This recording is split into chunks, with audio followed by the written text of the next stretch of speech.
하늘에 계신 우리 아버지, 아버지의 이름을 거룩하게 하시며 아버지의 나라가 오게 하시며 아버지의 뜻이 하늘에서와 같이 땅에서도 이루어지게 하소서.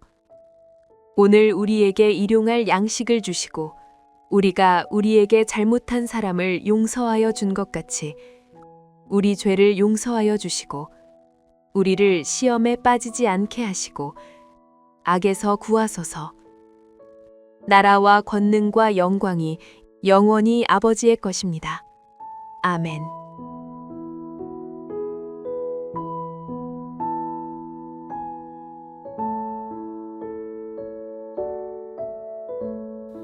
형제들아, 너희를 부르심을 보라. 육체를 따라 지혜로운 자가 많지 아니하며 능한 자가 많지 아니하며 문벌 좋은 자가 많지 아니하도다.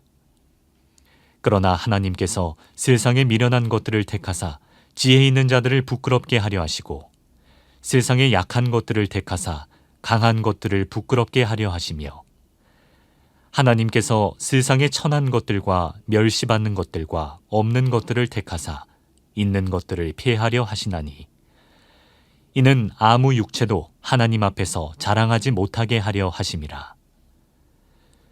너희는 하나님으로부터 나서 그리스도 예수 안에 있고 예수는 하나님으로부터 나와서 우리에게 지혜와 의로움과 거룩함과 구원함이 되셨으니 기록된 바 자랑하는 자는 주 안에서 자랑하라 함과 같게 하려 함이라.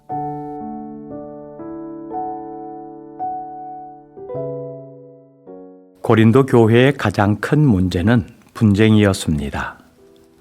분쟁의 이유는 교회 안에서 자신의 지위와 영향력을 확보하려는 데 있었습니다. 갈라진 마음이 도무지 하나 될 수 없는 상황이었습니다. 어떤 문제든 가장 최선의 해결 방법은 기본을 점검하는 겁니다. 기본의 점검은 아무리 강조해도 지나치지 않습니다. 우리의 신앙에 문제가 있다면 복음의 기본으로 돌아가야 합니다. 복음의 기본이 무엇입니까? 십자가입니다. 바울은 고린도 교회를 세울 때 십자가에 대해서 얼마나 많이 이야기했겠습니까? 그런데 그들이 십자가의 방식으로 사는 것이 보이질 않습니다. 분쟁의 소식을 접한 바울은 다시 십자가 이야기를 합니다. 오늘 우리도 복음의 기본을 다시 점검해야 하지 않을까요? 같은 십자가가 어떤 사람에게는 어리석은 것이고 또 어떤 사람에게는 하나님의 능력이라고 합니다. 왜 그럴까요? 예수님 당시 유대인들은 하나님이 자신들과 함께 한다는 사실을 표적, 즉 기적을 통해서 확인하려고 했습니다. 그래서 예수님께서 이적을 행할 때면 많은 사람들이 몰려왔고 따랐습니다. 그 모습은 예수님께서 십자가에 달리실 때도 그렇게 사람들이 그 기적을 기대했습니다. 그런데 예수님이 무기력하게 십자가에서 죽습니다. 이런 예수를 하나님이 보내신 메시아로 받아들일 수 없었던 거죠. 십자가에서 표적, 기적이 나와야 하는데 죽음을 본 겁니다. 사실은 십자가가 진짜 표적인데 말입니다. 이에 비해 헬라인들은 지혜와 지식이 진리에 이르는 길이라고 여겼습니다. 그들의 지혜로 볼 때 하나님이 육신을 입는 것은 불가능한 일입니다. 그들의 눈에는 십자가에 죽는 예수가 참으로 푼수같이 보였을 겁니다. 당시 사람들의 이런 이해 가운데 바울은 십자가가 하나님의 능력이고 지혜라고 말한 겁니다.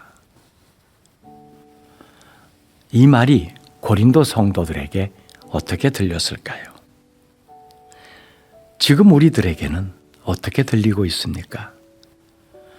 그 당시 사람들이 가졌던 모습이 지금 우리에게도 있습니다. 표적을 통해 신앙을 키우려고도 합니다. 표적은 우리 인생의 근원적인 죄와 죽음의 문제를 해결해 줄 수 없습니다. 또 성경 말씀을 논리적이고 이해 가능했을 때만 받아들입니다. 지혜와 지식으로 접근하는 거죠.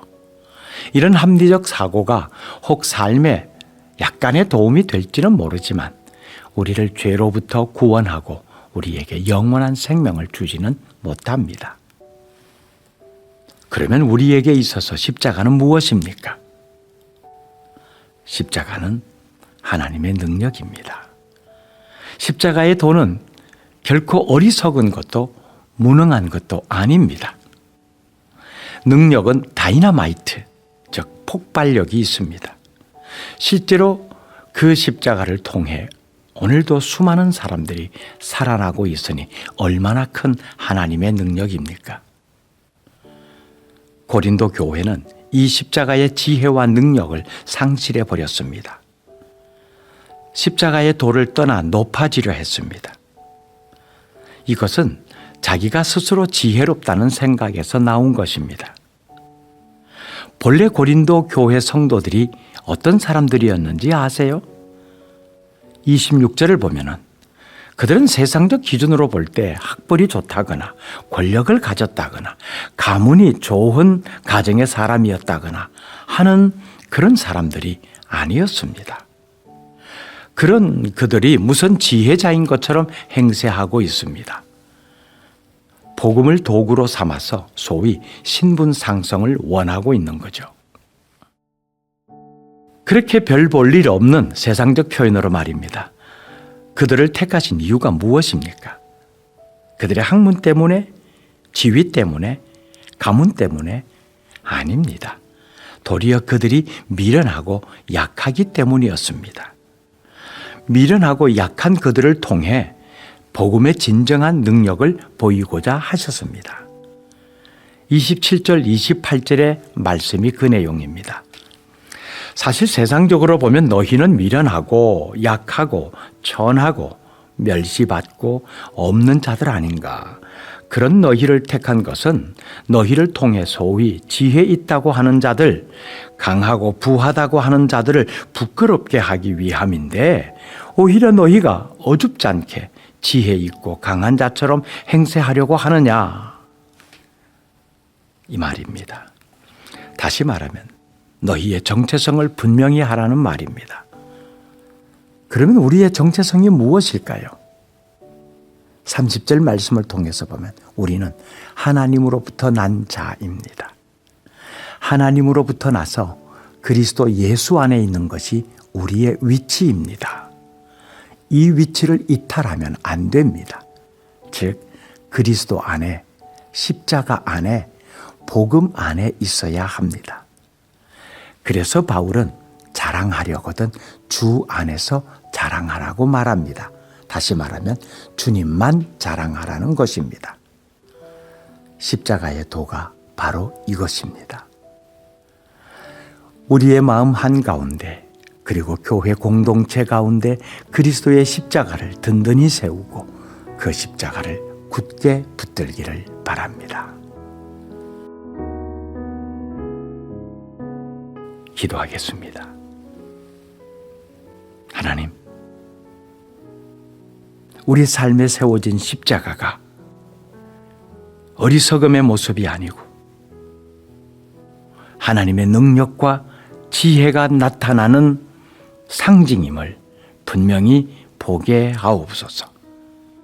폭발력이 있는 그 생명의 에너지가 십자가로부터 나올진대 하나님께서 우리를, 어리석은 우리를, 아무것도 아닌 우리를, 미련하기 짝이 없는 우리를 택하여 주신 그 이유 분명히 깨달아 십자가를 굳게 붙들고 살아가게 하옵소서. 예수님의 이름으로 기도드립니다. 아멘. 계속해서 묵상과 이 기도를 이어가십시오.